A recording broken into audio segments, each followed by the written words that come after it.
السلام عليكم ورحمة الله وبركاته. الأولين والآخرين ولا عدوان إلا على الظالمين، ثم الصلاة والسلام على الأتمان الأكملان على عبد الله ورسوله وشفيه وخليله نبينا محمد وعلى آله وأصحابه وأزواجه وآل بيته وذرياته الطيبين الطاهرين الهادين والمهديين ومن تبعهم بإحسان إلى يوم الدين وسلم تسليما كثيرا مزيدا. بعد، لا يحكم الحاكم وهو غضبان. نعم. حدثنا هشام بن عمار ومحمد بن عبد الله بن يزيد وأحمد بن ثابت الجحدري قالوا حدثنا سفيان بن عيينة عن عبد الملك بن عمير سمع عبد الرحمن بن أبي بكر عن أبيه أن رسول الله صلى الله عليه وسلم قال لا يقضي القاضي بين اثنين وهو غضبان.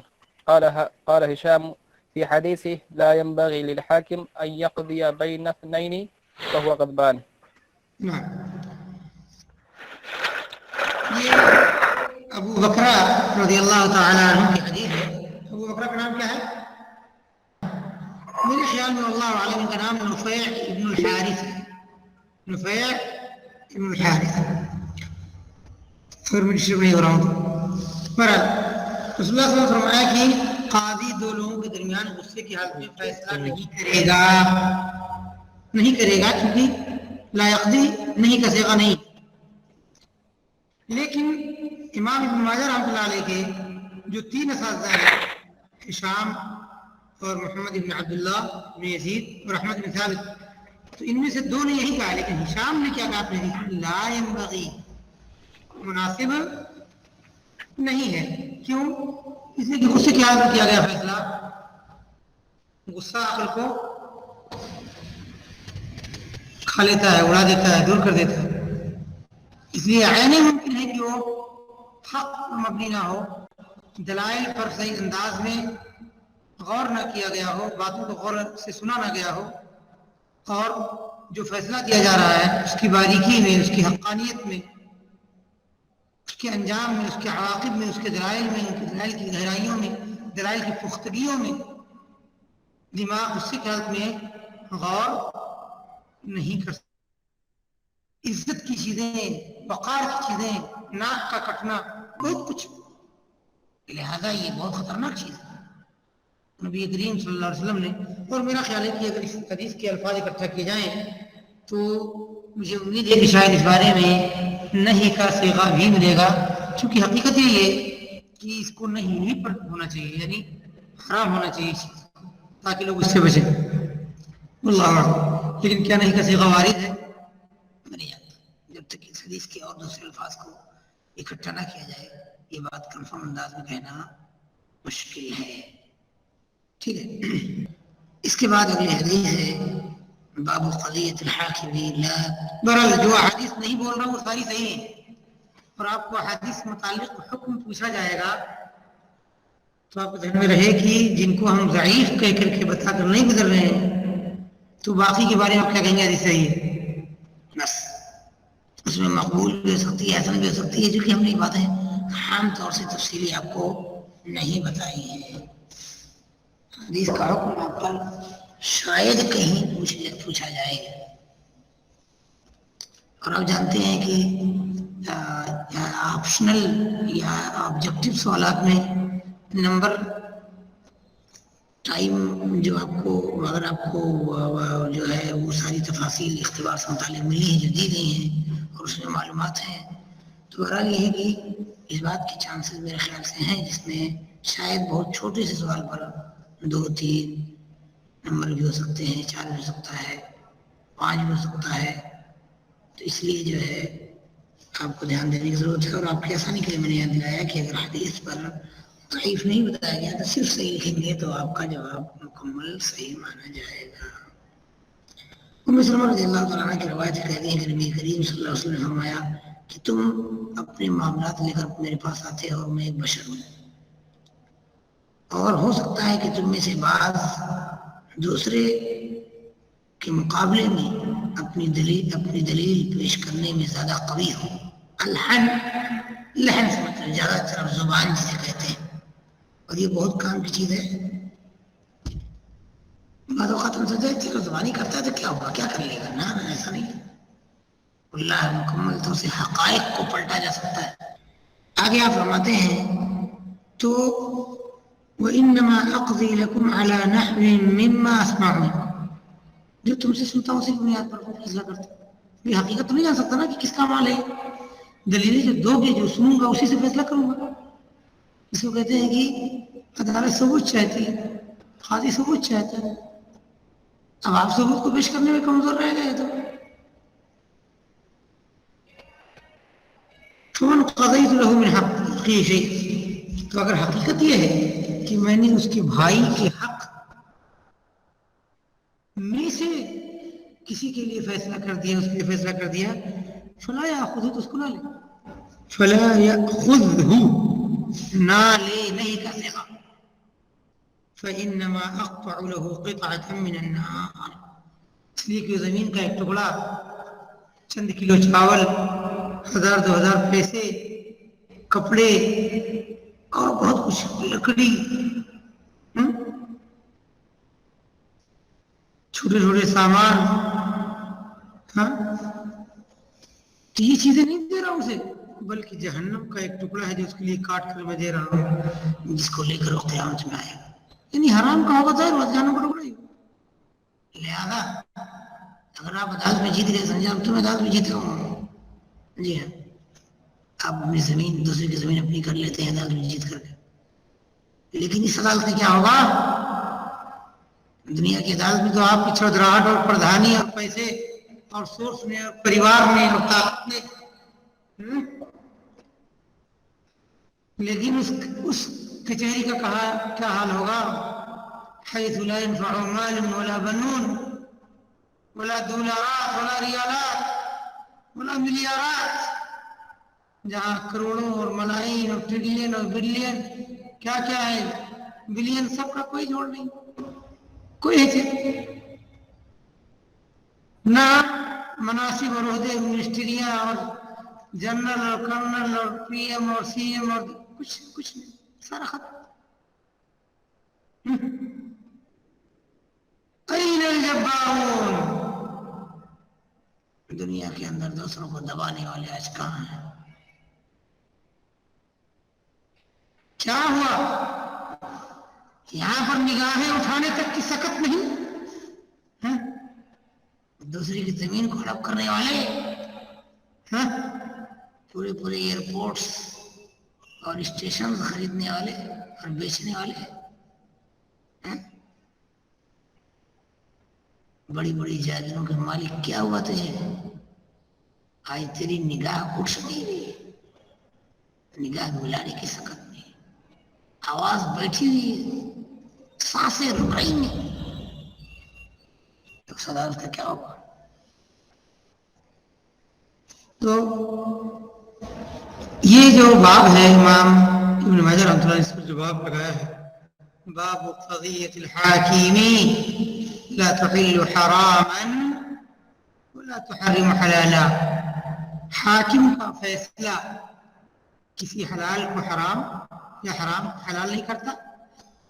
یا دوسرے لفظوں میں اس میں وہ بات آ گئی، کسی کے حق کو دوسرے کا حق نہیں بناتا، اور نہ ہی کسی کا حق کسی سے چھین پاتا ہے. ریئل ٹھیک ہے. لیکن ہمارے احناف نے یہ بات کہی ہے کہ حاکم کا فیصلہ ظاہر و باطن دونوں کو تبدیل کر دیتا. مان سکتے ہیں کہ شیخ عدالت سے لڑ گیا، جیت گیا تو کیا کرے گا؟ کیا کرے گا؟ مجبوری ہے، اس کے پاس صبر کے علاوہ کچھ نہیں ہے. کیا تو ایسا ہو سکتا ہے کہ وہ بندوق اٹھائے اور داغ دے ذرا سا گھر کے 4 لوگوں کے بعد ختم؟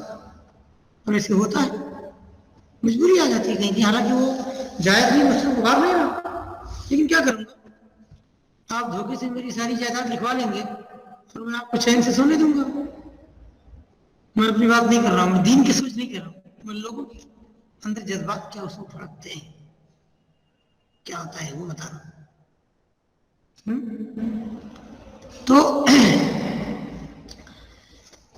احناف نے کیا کہا کہ ظاہر و باطن دونوں پر لاگو ہوتی ہے وہ چیز. یعنی مثال کے طور پر کسی بھائی کی عورت کو اٹھا پکڑا, کڈنیپ کرا, اگر اسلامی شریعت لاگو ہو اور حنفی قاضی موجود ہو, یا حنفی قاضی نہ ہو, حنفی مفتی صاحب جو حلالہ کی چھریوں پر سوار ہو کر کے سانڈ بنے پھرتے ہیں, اور یہی ہندوستان میں اپنے 2 گواہ پکڑے, رکشے والوں کو بھائی کتنا کماتا ہے, کہنے لگا انہوں نے دن میں 700 کما لیتا, چل تمہیں 1000 روپے دے رہا ہوں. 2 گواہی 2 لوگوں کو پکڑا اور کسی بھی لڑکی کو روڈ سے اٹھایا اور لے جا کر کے عدالت میں کہا یہ میری بیوی ہے. دونوں قاضی نے پوچھا ہاں یہ تم لوگ کیا کہتے ہیں؟ قاضی ہے اسی لیے غلط احناف کے ہاں آپ کی بیوی ہو گئی, ابھی لے کے سیدھا 5 اسٹار ہوٹل میں جاؤ اور ہانی مون مناؤ. جی عجیب بے حوصلگی ہے, نکاح کا کچھ نہیں کیا. قاضی کا فیصلہ تو اب چاہے 1000 کا دے دیں, قاضی کا فیصلہ اس کو نہیں بدل سکتا. حلال کا حرام, حرام کا حلال نہیں کر سکتا. لیکن کیا چیز ہے, اللہ معاف کرے. تو اس لیے بات ہے, دیکھیں آپ اب ظاہر سی بات ہے ان کو جو مختلف کتابوں میں آپ دیکھتے ہیں, بخاری سے چھڑے, ترمذی سے چھڑے, یہاں ابن ماجہ سے بھی چھڑے ہوگی, کیونکہ ابن ماجہ رحمۃ اللہ علیہ کا ایک بہت ہی جلیل القدر و عظیم الشان مقام ہے اس دین میں اور محدثین کے درمیان. چاہے بعد ہی میں صحیح, لیکن اللہ رب العالمین نے ان کی کتاب کو اور ان کی کتاب کے ذریعے ان کو یہ مقام عطا کیا کہ ان کی کتاب حدیث کی کتابوں یا حدیث کی اہم ترین چند کتابیں جو سب سے حدیث کی دنیا میں آگے ہیں ان میں سے 6 نمبر پہ آئے. اور یہ ایک فتویٰ دے رہے ہیں جو فتویٰ اتفاق سے کہ خاص ٹولے کے خلاف ہے. تو خاص ٹولہ کیا کرے گا؟ خیر, تو کسی حاکم کا فیصلہ حقیقت کو نہیں بدلتا. جس کا حق اس کا حق اسی حساب سے حساب ہوگا. ایسا نہیں کہ آدمی نے فیصلہ کر دیا آپ کا تو خلاص آپ گناہ سے بچ جائیں گے اور وہ جو نہ. اس لیے جس نے کسی کی زمین ہڑپ کی, اور یہ ہڑپ کرنا ہے بس ایک جگہ طاقت کے ملبوسے پر, کہیں جو ہے بندوق کا ٹریگر آپ کے کنپٹی پر رکھ کر کے ہوتا ہے, اور کہیں قانون کا ٹریگر رکھا گیا. بس سورس اور پاور, پولیس اور عدالت, جج اور کچہری, پیسے اور مال کا ٹریگر رکھا گیا. بس ابھی بھی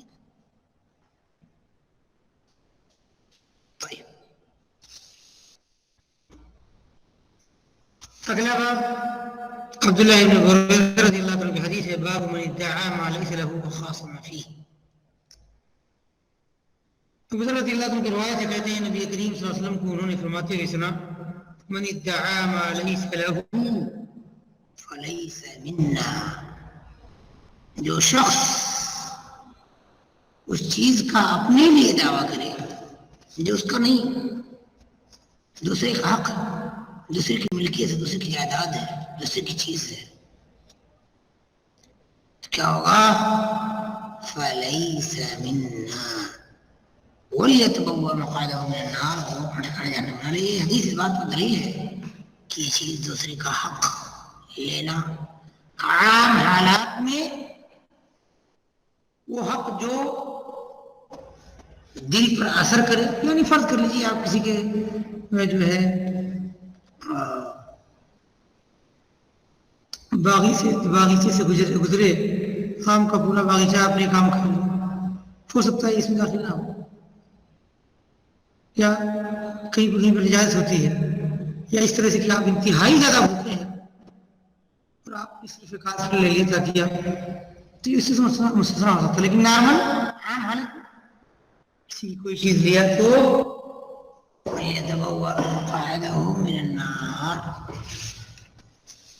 اور یہ چیز جو ہے گناہ کی کبیرہ ہونے کی واضح ترین اور دو ٹوک انداز کی دلیل ہے, اس میں کوئی شک نہیں. حدیث عبداللہ بن عمر رضی اللہ تعالیٰ عنہ کی ہے. کہتے ہیں کہ نبی کریم صلی اللہ علیہ وسلم نے فرمایا من اعان علی خصومت بظلم، جس نے کسی جھگڑے میں، کسی لڑائی میں، کسی مختلف فی قضیے میں، معاملے میں ظلم کے ذریعے مدد کی، ظلم کے ذریعے مدد کی. اسی کو بریکٹ میں شاید یہ الفاظ ہیں اور حدیث کے الفاظ ہیں میرے خیال میں، یعنی راوی نے او کہہ کے بیان کیا ہے شک سے کہ ہم سے پہلے ہمارے استاد نے کون سا استعمال کیا، او یعین علی ظلم، یا ظلم پر مدد کرے گا. لم يزل في سخط الله حتى ينزع. جی ہاں، اپنے بھائی کو مدد دینے کے لیے، ہاں بھائی نے بیوی کو طلاق دے دیا، غلطی پر بھائی، اب وہ معاملہ عدالت میں جب پہنچا اور آپ اپنے بھائی کو سرخرو کرنے کے لیے، چاہے ایک کمزور پاکیزہ عورت کی عزت کا تماشا نہ بن جائے، آپ اپنے بھائی کا تماشا بننے نہیں دینا چاہتے. تو جان لیجیے گا کہ آپ اپنے بھائی کا تماشا تو نہیں بننے دے رہے ہیں، لیکن رب کعبہ کی اور رب السماوات والارضین کی قسم ہے تو اپنے آپ کو ضرور کھلواڑ بنا رہا ہے. جی ہاں، اور جس طرح تو نے اپنے اس بھائی کو، کسی بھی مسلمان بھائی کو کسی بھی کیس میں پتا یہاں آ گئی تو کہہ دیا میں نے، ٹھیک ہے، بہت سارا ایسا، جس طرح تو نے اس کی عزت کا، اس کے مال کا، اس کے حق کا، اس کے جذبات کا کھلواڑ کیا ہے. رب جلال کی قسم ہے جہنم کی آگ تیرے ساتھ ایسے کھلواڑ کری، میری ساتھ ایسے کھلواڑ کری.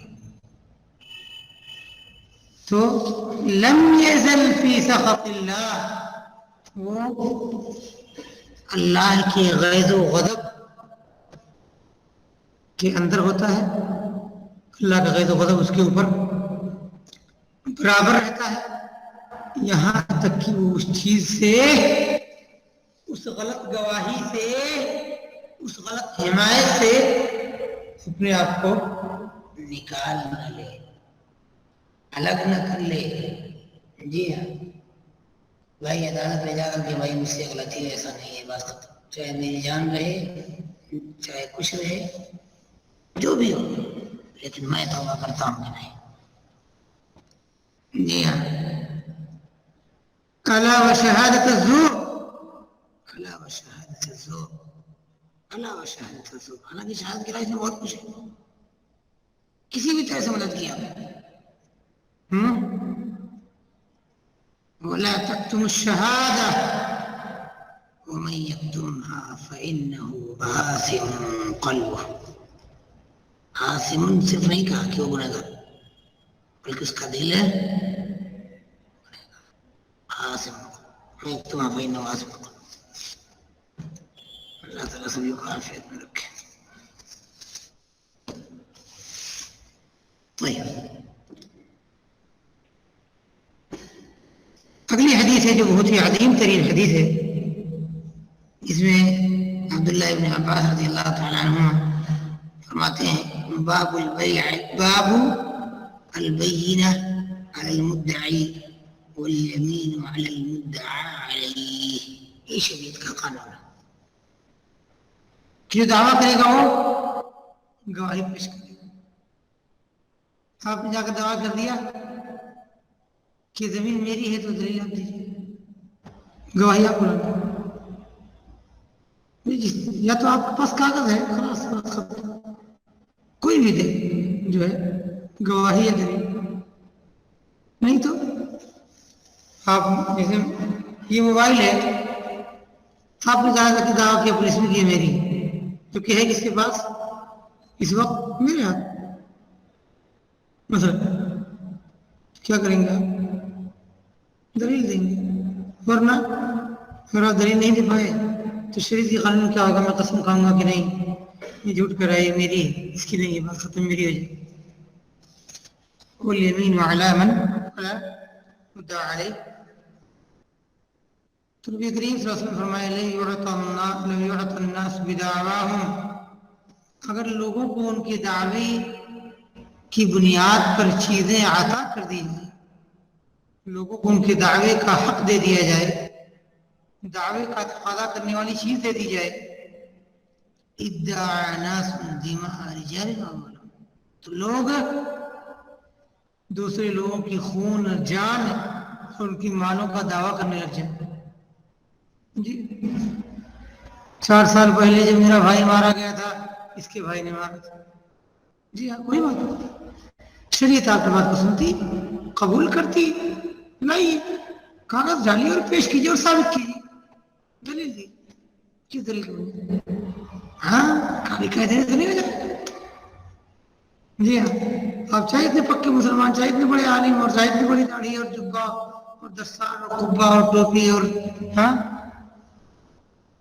یا کفریہ جناح کیپ لگا لیں گے، کفر والی جناح کی کیپ، تو ضروری نہیں ہے کہ وہ اس سے آپ کی بات نہیں مانی جائے.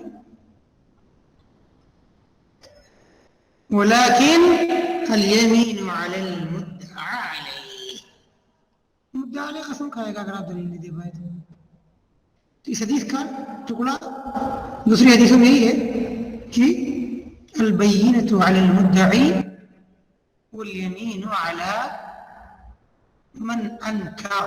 دوسری بات میں مدعا علیہ یہاں پر ہے، لیکن دوسری بات میں علی من انکر. مدعی دعویٰ کرنے والا دلیل دے گا، گواہی دے گا، اگر نہیں دے سکا تو انکار کرنے والا قسم کھائے گا اور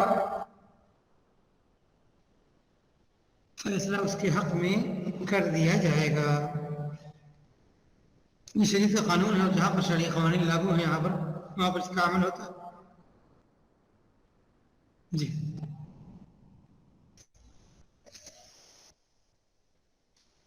اس کے بعد اگلا باب ہے باب من حلف علی یمین فاجرۃ کاذبۃ لیقتطع بها مالا، تاکہ اس کے ذریعے کسی کا مال حاصل کرے. جو حدیث ہم چھوڑ رہے ہیں ان پر نشان لگانا آپ کے لیے ضروری ہے، یاد رکھنا ضروری ہے. طيب اس سے پہلے والا جو باب ہے باب البین علی المدعی والیمین علی من المدعى علیہ، اس کے اندر ہماری سند میں ایک راوی ہیں، کون؟ ابن جریج. ان کا نام کیا ہے؟ جی ماشاءاللہ کچھ تیاری وائی کر رہے ہیں کہ نہیں؟ ہاں عبد الملک ابن عبد العزیز ابن جریج. اور یہاں پر ہماری سند میں دوسری جو ہم نے ابھی حدیث پڑھی یا پڑھنے والے ہیں، وکیع، ابو معاویہ، العمش، عن شقیق، 3 راوی ہیں 4. تو وکیع ابن الجراح الرواسی الکوفی، ابو معاویہ محمد ابن خاصم الضریر الکوفی، العمش سلیمان ابن مہران الکاہلی الکوفی، اور شقیق ابن سلمہ الاسدی ابو وائل. عن عبد الله بن مسعود رضي الله تعالى عنه قال قال رسول الله صلى الله عليه وسلم من حلف على يمين، جو کسی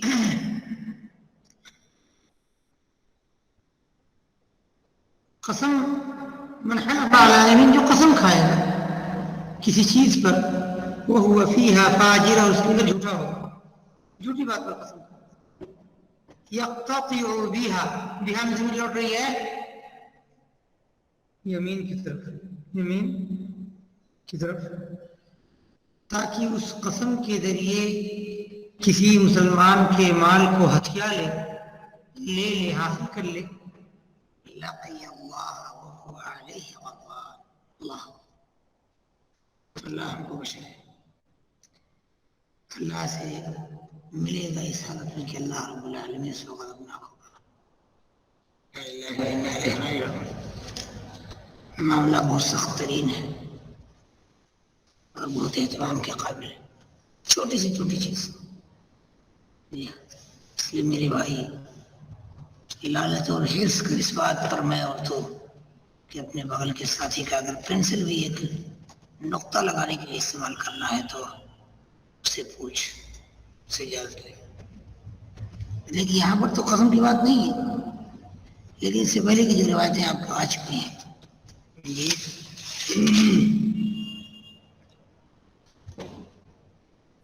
تو ان روایتوں کا محاصرہ اگر دیکھا جائے، بہرحال کچھ حالتوں میں گنجائش ہے، لیکن احتیاط کا پہلو آپ کے ہاتھ سے نہیں چھوڑنا چاہیے، کیونکہ قضیہ چاہے ایک نقطے ہی کا کیوں نہ ہو، معاملہ حقوق عباد کا ہے اور یہ سخت ترین حدیث ہے.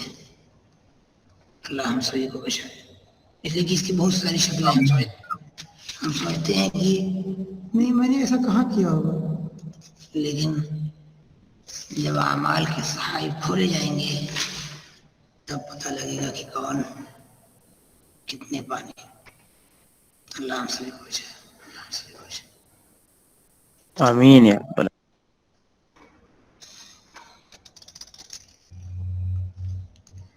دوسری روایت اسی باب کی ہے. عبداللہ بن کعب روایت کرتے ہیں ابو امامہ الحارثی رضی اللہ تعالیٰ عنہ سے کہ انہوں نے نبی کریم صلی اللہ علیہ وسلم کو فرماتے ہوئے سنا، کوئی شخص جب کسی مسلم بھائی کے حق کو کسی قسم کے ذریعے حاصل کر لیتا ہے، حاصل کر لے گا، لے لے گا، ہتھیا لے گا، الا حرم اللہ علیہ الجنہ. یہ ساری حدیثیں علماء صاحب صحیح کرتے ہیں، مگر یہ کہ اللہ رب العالمین نے جہنم کو اس کے اوپر حرام کر دیا اور جنت اس کے لیے واجب کر دیا. جنت کو حرام کر دیا اور جنت کو حرام کر دیا اور جہنم کو اس کے لیے واجب کر دیا. ایک آدمی پوچھتا ہے یا رسول اللہ وہ ان کا نشہ نصیر، اگرچہ بہت تھوڑی چیز کیوں نہ ہو، بہت معمولی سے. کیا کہا؟ وَإِنْ كَانَ سِوَاكَ مِنْ أَرَاكَ، اگرچہ ایک ایلو کا، شاید اس کو ایلو کہتے ہیں ہمارے یہاں، ایلو یا نہیں کوئی لفظ ہے پیلو پیلو پیلو. جی ہاں، پیلو کا مسواک ہی کیوں نہ ہو، حالانکہ مسواک دوسرے منہ کا دوسرا استعمال ہاں نہیں کرتے ہیں. دیکھ اپنے دین کی عظمت کو میرے بھائی، یہ دین کی محاسن کی حدیثیں ہیں جو بیان کر دی کہ اس دین نے کس قدر مضبوط انتظامات کیے ہیں دوسرے کے حقوق تک نہ پہنچنے کے اور دوسرے کے اور ہر ایک کے حقوق کو محفوظ کرنے کے لیے. جی ہاں، یہ ہیومن رائٹس نہیں ہے. اب ہمیں ضرورت پڑ رہی ہے ہیومن رائٹس کے کلرز، جو حقیقت میں ہیومن رائٹس کے کلرز ہیں، مارنے والے ہیں، ختم کرنے والے ہیں، ڈاکہ ڈالنے ہیں، وہی اس وقت ہیومن رائٹ کا نام لے کر بیٹھ گئے ہیں. اور ہیومن رائٹس کے تحت ان کو کام کیا ہے؟ عورت کی سوراخ تک پہنچنا، بس اسی کے لیے سارے انتظامات کر رہے ہیں. جتنی ننگی کر سکیں اس کو، کہیں پہلوانی کے نام پہ، کہیں آزادی کے نام پہ، کہیں نوکری کے نام پہ، کہیں تیراکی کے مقابلے کے نام پہ، گھوڑ سواری کے نام پہ، اور بہت سارے نام ہو سکتے ہیں. جی ہاں، عورت تک پہنچنے کی آزادی ہی، یعنی سارے ہیومن رائٹس. ارے ہیومن رائٹس کیوں نام دیتے؟ وہی ہے اپنا ظاہر باطن چھپانے کے لیے ظاہری نام اچھا رکھا جاتا ہے. جی ہاں، اور نہ آپ رکھیے نا صحیح طرح نام رکھیے. ہاں انگلش اتنی اچھی آتی نہیں، ورنہ عورت کو بنایا جا سکتا ہے کہ عورت کے استعمال کی آزادی کے رائٹس، عورت کو نہیں ہے کچھ نہیں. عورت کو برباد کرنے کے رائٹس ہو سکتے ہیں. جی ہاں، اگر گھر میں عورت ہے سائے میں، کولر میں، اے سی میں رانی بن کر کے پورے گھر پر اپنے بچوں پر حکومت کرتی ہے، اپنے شوہر کے آتے وقت استقبال کرتی ہے، گھر کو سکون بخشتی ہے،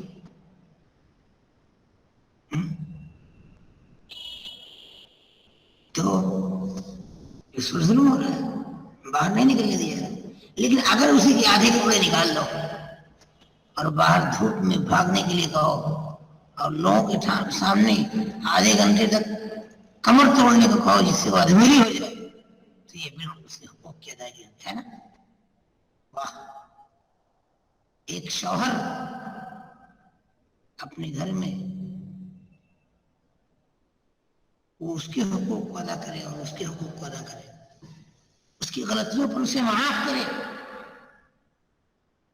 بڑی سے بڑی غلطی ہو جائے ڈانٹے تک نہیں، مارے تک نہیں، جس سے نبی کریم صلی اللہ علیہ وسلم نے کیا، 1 مہینے کی قسم کھائی مگر کسی کو ڈانٹنے تک کا انداز نہیں اپنایا، اور اس گھر کے سکون میں، اس گھر کے آرام و آشائش کے اندر،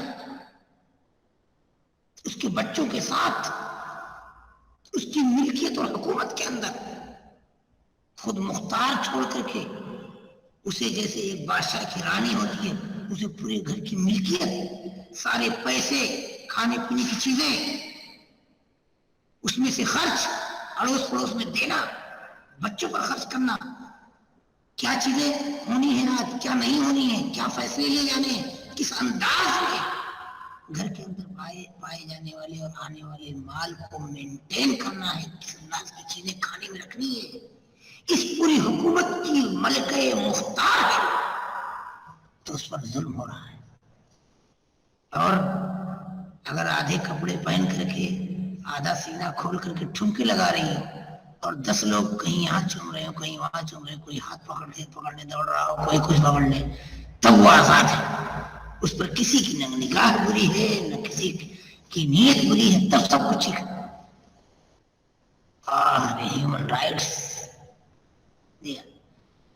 اور حیرت تو یہ ہے کہ ہم مسلمانوں کی بھی آنکھیں چکا چوندھ رہ جاتی ہیں جب دیکھتے ہیں ماشاءاللہ اپنے دین کی اور دین کی اچھائیوں، محاسن، خوبیوں اور اپنے دین کے قواعد اصول و ضوابط پر ہمارے یہاں ثبات قدمی نہیں۔ اگر ہوتی، معاف کیجیے گا میرا مقصد صرف آپ چند لوگ نہیں، اگر ہوتی تو کیا یہ بات ہوتی کہ ہماری عورتیں وقت کے ساتھ ننگے سے ننگے تر ہوتی چلی جاتی؟ کیوں ایسا ہوتا ہے؟ آلیزی اور پردہ ہے؟ کیا خیال آپ؟